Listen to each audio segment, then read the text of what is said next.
Her name never appeared in the original Auditor General's special report, but the imprint of Alvarene Burgess, a housewife from the South, was irrevocably stamped on the Senate Special Select Committee's deliberations when she appeared on May 31, 2017. First, she alleged a senior police officer, now Assistant Superintendent of Police Rochelle Chan, as masterminding a ring of cabinet officials and others to make big money. We were in Mr. Chan's vehicle, and he mentioned to me if I know anybody in immigration department, because he heard when I mentioned to my cousin what I came here to do. And I asked him what he meant. And he said, I heard you mentioning to your cousin that you were helping your neighbor get her nationality. And I told him I do not know anybody in the immigration department. Mr. Chan mentioned to me that even if I know people up higher or something like that, I told him, yes, I know Minister Castro, I know Minister John Saldiva because we went to high school together, and I know Minister Contreras because my husband used to play football with him. He said, well, you want to make some money? And I asked him, what you mean? So when I was formally introduced to Mr. Chan, Rochelle Chan, he asked me if I wanted to make some money because of if I know people with visas, but I would need to get some help from the people that I know in the higher up, because Rochelle Chan, used to do the visa thing for his brother-in-law, Mr. Elvin Penner. But Mr. Penner got greedy on him, so he backed out. So began Alvarene's saga of trips back and forth to the Immigration Department in Belmopan as self-described go-between for Chan, a relative of then Minister of State for Immigration and Nationality Elvin Penner, and his colleague Castro. She said it was to help her now deceased husband with various medications. I went to the minister's office,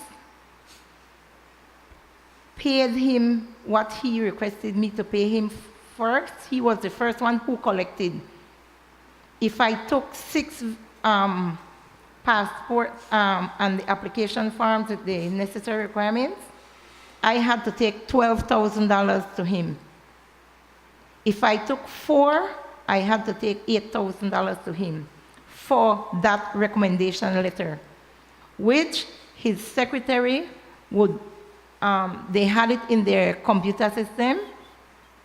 They only needed to change the name because the recommendation letter were already posted in that computer that Minister Castro is recommending, and the names go on that letter. And he would take everything, all the applications, except the passports, the Chinese passports, give it to his secretary, who then they would then get it to the immigration office. In a day or 2, I would be called by the secretary to tell me that the applications were approved. And I had to get back to Chan and tell him they were approved, and he would get to me with the money, the $2,000 per approved visa, and I would take the books, be it 4 or 6, with the money to the immigration department. Burgess also named Anthony Boots Martinez and Erwin Contreras as other ministers she worked with, though far less often than Castro. The hustle continued until Burgess learned of recordings made by the U.S. Embassy in Belmopan, to whom she later spoke, and the Prime Minister's famous admonition to his cabinet colleagues to stop any hustling lest the government fall. But did they stop?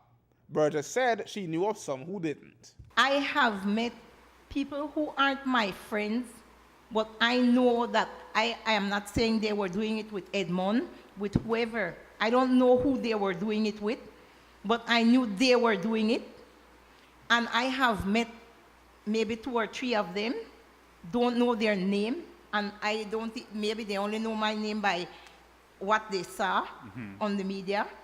And they have said, well, I'm still there, but I don't know their name, and since I stopped doing it, I am not interested in whoever is doing it. Of course, all the prominent names called above deny the allegations, but the coming Senate report will reveal who was right and who was wrong. Aaron Humes reporting for News 5.